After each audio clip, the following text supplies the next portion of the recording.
नमस्ते प्रणाम, मैं संजू आजम गढ़िया आप लोग के बीच एक सोहर गीत लेके आई हूँ। अच्छा लगे तो कमेंट में बताइएगा। प्लीज़ मेरे चैनल को सब्सक्राइब और सपोर्ट करिएगा।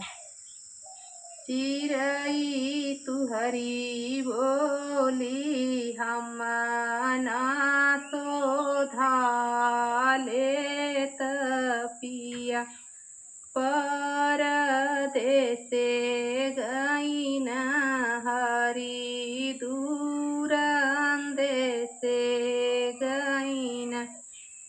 चिरई तुहरी बोली हम ना सोधा लेत पिया, परदेसे गईन हरी दूर देसे गईन।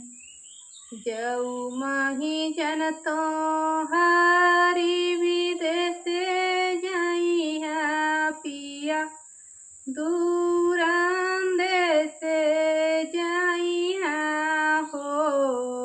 अरे मैं रची रची जेवाना हो बनाव तो हरी के भोर माव तो। अरे मैं रची रची जेवना हो बनाव तो पिया के भोर माव तो।